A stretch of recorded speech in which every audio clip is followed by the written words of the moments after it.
All right. So we need to know how much did he make, did Jerry make in an hour? And how did you know? Yeah, go ahead. Well, he makes $8 per hour. Yep. And I knew because it's, you go across to the 1 hour and then go up and 8. Yeah, we had to first figure out which one's Jerry and which one's Daniel, right? And Jerry was the solid line. And so if we just figured out how much for 1 hour, we knew right away that that's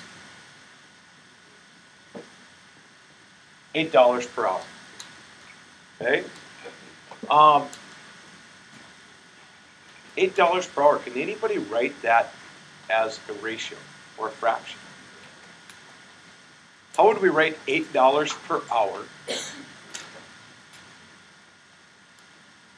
I'll wait until everybody's looking. How would we write $8 per hour as a ratio or fraction? Yeah. 8 over 1. And we're going to come back to that in just a little bit. And then I want to show everybody one thing real quick here. This one's I'll wait until eyes are up here. Still waiting for all eyes.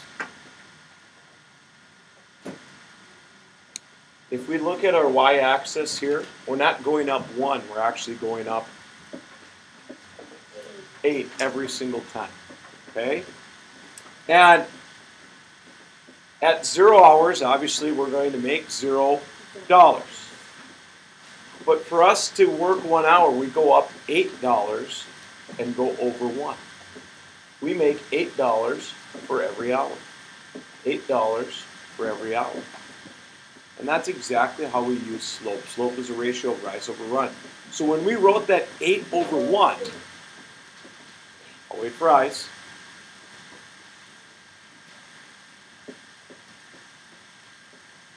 We rise up 8 and we run 1. And we can look at this as $8 rise for every 1 hour of work. So this 8 over 1 is actually our slope. And if we simplify that, we just say, what is 8 divided by 1? 8. So here we see a unit rate of $8 per hour. We also know that the slope is the same thing as the unit rate. In a few moments, we're going to talk about the function for this. In fact, let's just do it right now. What is our x labeled on that graph? Time, or just, I'm going to put this hours. What is y labeled? Dollars, right? And we said in 1 hour, Jerry makes how much? $8. In 2 hours, he makes. In 3 hours, he makes 24. Now, who can tell me what the function is for that function?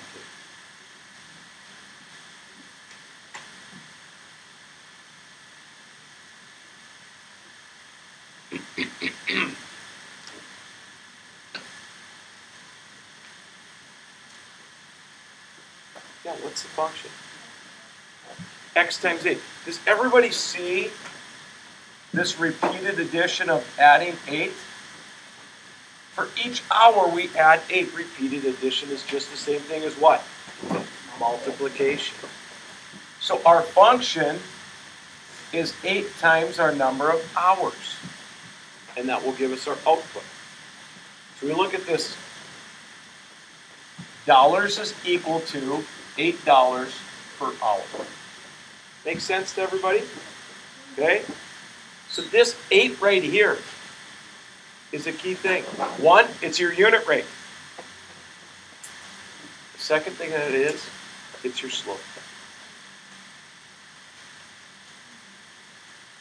So we know that we're going to go up $8 for every hour that we work. Up $8 more for another hour that we work. And so on and so forth. How about Daniel's rate of pay. Anybody, was that one a little bit tougher to figure out on this one? Not really. Because when we looked at this 1 hour, was it exactly at a spot that we could see? 2 hours. Looked like it was about the halfway point, right?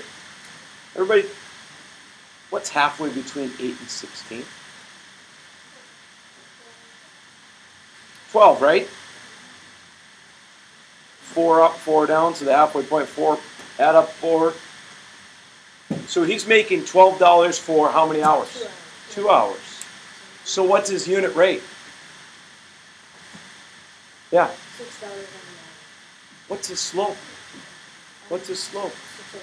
6 over 1. 6/1. Our unit rates are the slopes. Okay? And if you watched our videos, Berger did that every single time. He said, we have a consistent rate, a constant rate. Our constant rate is 6/1. He didn't use unit rate at all, but he used rates and rates of change and being a constant rate of change. Is that right?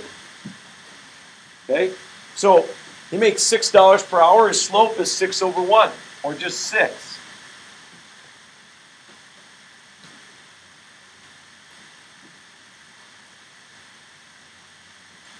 And we make $6 per hour.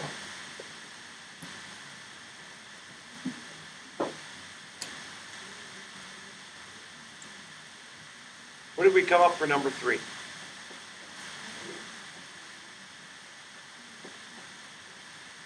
Jerry and Daniel each worked 10 hours this week. How much more than Daniel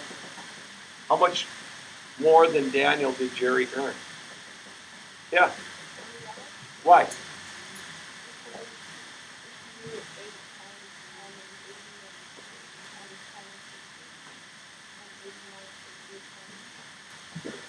Makes sense to everybody? It is $20. And it's $20 because if we put in 10 right here, we get out 80. Do the same thing for Jerry, except Jerry's function is y equals 6x. So if we figure out 10, we get a grand total of 60. The difference between the two is $20. Now, how would we find the rate of pay for 1.5 times that's shown in the graph? So in other words, Jerry's working for 10 hours. He gets his $8 for 10 hours. At the 11th, 12th, 13th, and 14th hours, he doesn't make $8 anymore. How much does he make?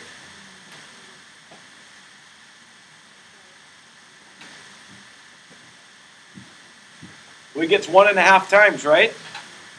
Well, let's do that. 8 times 1.5. And let's use our distributive property. What's 8 times 1? What's 8 times 1/2? 4. How much does he make?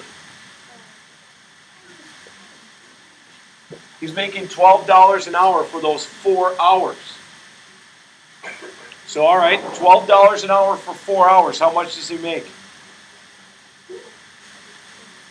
Just those 4 hours. $12 an hour. He works for 4 hours. Say it again. $48. How much did he make for the 10 hours that he worked at $8 an hour? 80. So we could just combine 80 and